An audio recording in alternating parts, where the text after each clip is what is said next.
வயதான பறவை ரொம்பவும் தூரத்துல இருந்து பறந்து வந்துகிட்டு இருந்தது. அந்த பறவை ரொம்ப தூரம் பறந்து வந்ததால அது ரொம்ப களைச்சு போயிருந்தது. அது கொண்டு வந்திருந்த சின்ன மூட்டைய கூட அதால தூக்கிக்கிட்டு பறக்க முடியாத நிலைமை வந்துருச்சு. அதனால அந்த வயதான பறவை ஒரு மரக்கிளையில உட்கார்ந்திருந்த காண்டுக்காகத்தை பார்த்துட்டு அதுகிட்ட போச்சு. தம்பி, நான் ரொம்ப தூரத்துல இருந்து பறந்து வரேன். என்னோட வீடு சுந்தரவன காட்டுல இருக்கு. இதுக்கப்புறம் நான் ரொம்ப தூரம் பறந்து என்னோட காட்டுக்கு போயாகணும். அப்படியா பாட்டி? ரொம்ப சந்தோஷம். இப்ப என்ன எதுக்காக பார்க்க வந்திருக்கீங்கன்னு நான் தெரிஞ்சுக்கலாமா? இங்க பாருப்பா, நான் ரொம்ப களைச்சு போயிருக்கேன். என்னால இந்த மூட்டைய தூக்கிக்கிட்டு சுந்தரவன காடு வரைக்கும் பறக்க முடியாது. அதனால இந்த மூட்டைய தூக்கிக்கிட்டு என்னோட வீடு வரைக்கும் உன்னால கொஞ்சம் வர முடியுமா? பாட்டி, இந்த மூட்டையை தூக்கிக்கிட்டு உங்களால பறக்க முடியல, அவ்வளவுதானே? இதுதானே உங்க பிரச்சனை? ஆமாம் தம்பி. கவலையை விடுங்க. இந்த மூட்டையை என்கிட்ட கொடுத்துட்டு நீங்க மட்டும் உங்க காட்டுக்கு பறந்து போங்க. உங்க ஞாபகமா இந்த மூட்டையை நானே வச்சுக்கிறேன். தம்பி, என்னப்பா இப்படி பேசுற? வேற எப்படி பேசுவாங்க? நான் என்ன உங்க வீட்டு வேலைக்காரனா? இந்த மூட்டையை தூக்கிக்கிட்டு வீடு வரைக்கும் வான்னு சொல்றீங்க? அதுக்கெல்லாம் வேற ஆளை பாருங்க. சீக்கிரமா இந்த இடத்த விட்டு கிளம்புங்க. உங்களை பார்க்க பார்க்க எனக்கு கோபமா வருது.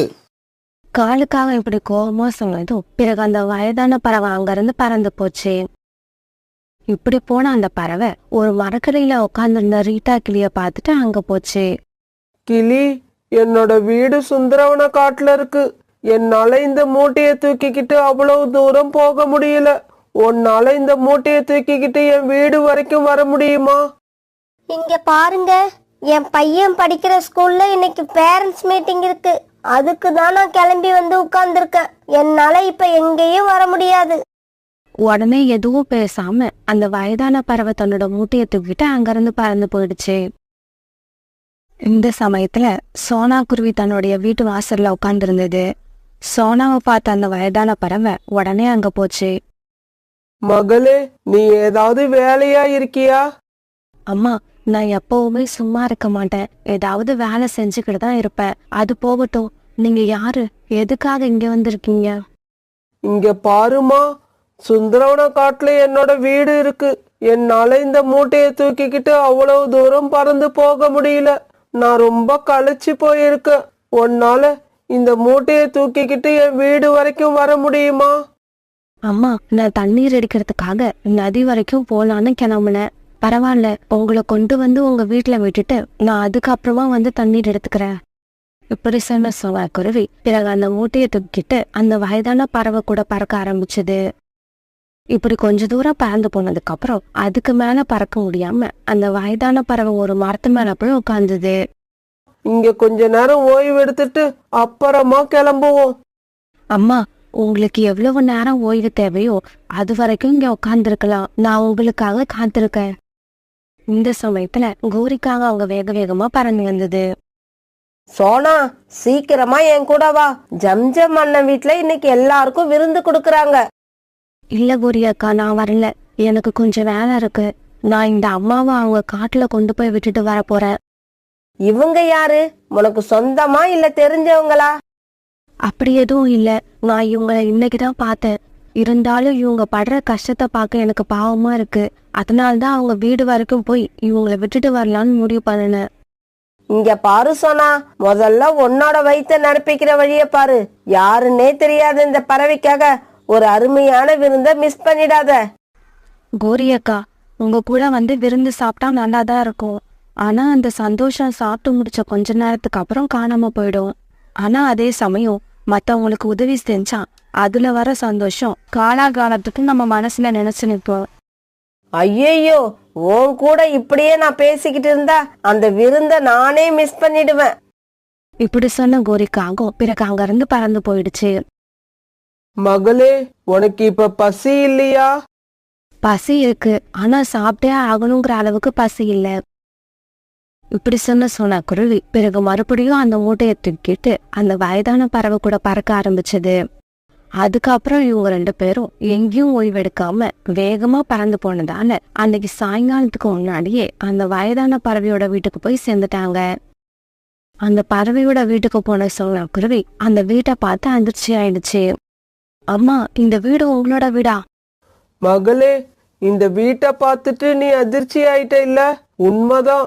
எனக்கு இவ்வளோ பெரிய வீடு இருக்குன்னு யாரும் நினைக்க மாட்டாங்க.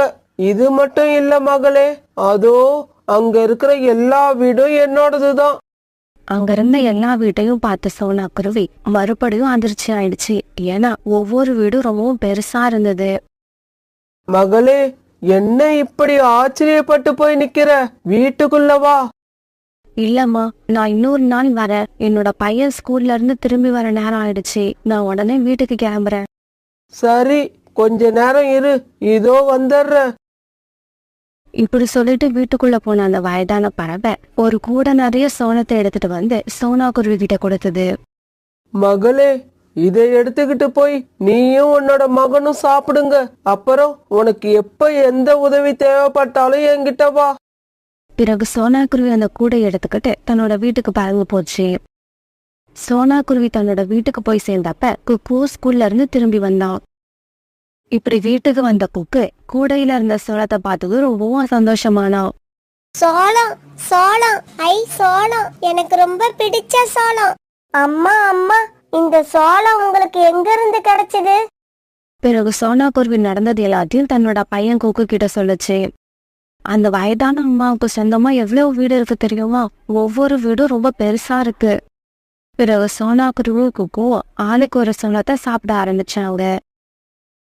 இப்படியே சில நாட்கள் நகர்ந்துச்சு. பிறகு அந்த காட்டுல தொடர்ந்து மழை பெய்ய ஆரம்பிச்சது. மழைக்காலத்துக்காக பறவைகள் சேர்த்து வச்சிருந்த உணவெல்லாம் கொஞ்சம் கொஞ்சமா தீர்ந்து போக ஆரம்பிச்சது. இப்படி முதல்ல உணவு தீர்ந்து போனது காங்களோட வீட்டில் தான். ஏன்னா அவங்க ரொம்ப குறைச்சலான தானியங்களை தான் சேர்த்து வச்சிருந்தாங்க. காலுஜி, எனக்கு ரொம்ப பசிக்குது, ஏதாவது சாப்பிட எடுத்துக்கிட்டு வாங்க. மழை எப்போ விடும்னு எல்லா பறவைகளும் ஏங்கிக்கிட்டு இருக்கப்ப உனக்கு சாப்பிட ஏதாவது கேட்குதா? இங்க பாருங்க, மழை பெய்ஞ்சாலும் சரி, வெயில் அடிச்சாலும் சரி, பசி எடுக்கிற நேரத்துல அது எடுத்துக்கிட்டு தான் இருக்கும். இவங்க இப்படி பேசிக்கிட்டு இருக்கப்ப ரீட்டா கிளி அவங்க வந்துச்சு. கோரி, ஏதாவது சாப்பிட இருந்தா கொடு, எனக்கு ரொம்ப பசிக்குது. என்ன ரீட்டா, என்ன கிண்டல் பண்றியா? நானே பசியில எதை திங்கிறதுன்னு தெரியாம தவிச்சு போயிருக்கேன். என்கிட்ட வந்து சாப்பிட ஏதாவது இருந்தா கொடுன்னு கேக்குற? உங்ககிட்டயும் சாப்பிட எதுவும் இல்லையா? சரி, நான் அப்பன்னா சோனா குருவி வீட்டுக்கு கிளம்புறேன். ரீட்டா, ரீட்டா, ஒரு நிமிஷம் இரு, நானும் உன் கூட வாரேன். சோனா கொடுக்கறத நாம 2 பேரும் ஆளுக்கு பாதியா எடுத்துப்போம். இங்கே பாருங்க, என்னை மட்டும் இங்கே தனியாக விட்டுட்டு நீங்கள் மட்டும் எங்கே போகிறீங்க? நானும் உங்கள் கூடவே வந்துடுறேன். நான் கூட நேற்றுலேருந்து பசியில தான் இருக்கேன். பிறகு இவங்க 3 பேரும் சோனா குருவி வீட்டை நோக்கி பறந்து போனாங்க. இவங்க சோனா குருவி வீட்டுக்கு போனப்ப அங்க ஏற்கனவே புறா வந்து உட்கார்ந்துருந்தது. சோனா தங்கச்சி, சோனா தங்கச்சி, எப்படி இருக்க? உன்னை பார்த்து ரொம்ப நாள் ஆகுது. கோரி, நீ எப்படிதான் பேசினாலும் உனக்கு சாப்பிட கொடுக்கறதுக்கு சோனா குருவி கிட்ட எதுவுமே இல்ல. இங்க பாரு புறா, நான் உன்கிட்ட பேசுறதுக்காக இங்க வரல, என் தங்கச்சி கிட்ட பேசுறதுக்காக தான் இங்க வந்தேன். கோரி அக்கா, புறா அண்ணா சொன்னது உண்மைதான். எங்க வீட்டுல சாப்பிட எதுவுமே இல்லை. நானும் குக்கு இன்னைக்கு காலையில இருந்து எதுவும் சாப்பிடல. அப்படியா? இது பரவாயில்ல, நான்லாம் 2 நாளா எதுவுமே சாப்பிடல. கோரி அக்கா, நான் குக்கு புறா அண்ணா நாங்க 3 பேரும் எனக்கு தெரிஞ்சவங்க ஒருத்தவங்க கிட்ட உதவி கேட்க போறோம். வரதா இருந்தா நீங்களே எங்க கூட வாங்க. என்ன சொன்னா இப்படி கேட்டுட்ட? அதை விட முக்கியமான வேலை எங்களுக்கு எதுவும் கிடையாது. வாங்க இப்பவே கிளம்புவோம். பிறகு எல்லாருமா சேர்ந்து சோனா குருவி பின்னாலேயே பறந்து போனாங்க. சோனா குருவி எல்லாரும் அந்த வயதான பறவை வீட்டுக்கு அழைச்சிட்டு போச்சு. அந்த வயதான பறவையை பார்த்த உடனே காளிக்காகவும் ரீட்டாக்களையும் தங்களுடைய தலையை கீழே குனிஞ்சுக்கிட்டாங்க. இந்த கிளியும் காகமும் முன்னாடி ஒரு நாள் எனக்கு உதவி செய்யாததை நினைச்சு தலையை குனிய வேண்டிய அவசியம் இல்லை. கண்டிப்பா நான் உங்களுக்கு உணவு கொடுப்பேன். பிறகு அவங்க எல்லாருக்கும் தன்னுடைய தோட்டத்திலிருந்து வந்திருந்த பழங்களை சாப்பிட கொடுத்தது. எல்லாரும் அந்த பழங்களை வயிறு நிறைய சாப்பிட்டாங்க. அம்மா, என்னை மன்னிச்சிடுங்கம்மா. இதுக்கப்புறம் என்கிட்ட யார் வந்து உதவின்னு கேட்டாலும் நான் கண்டிப்பாக செய்வேன். ஏன்னா அவங்களோட உதவி என்னைக்காவது நமக்கும் தேவைப்படலாம். அம்மா, எங்க எல்லாருக்கும் முகம் சுளிக்காம உதவி செஞ்சவங்களுக்கு ரொம்ப நன்றி. நாங்க கிளம்புறோம்.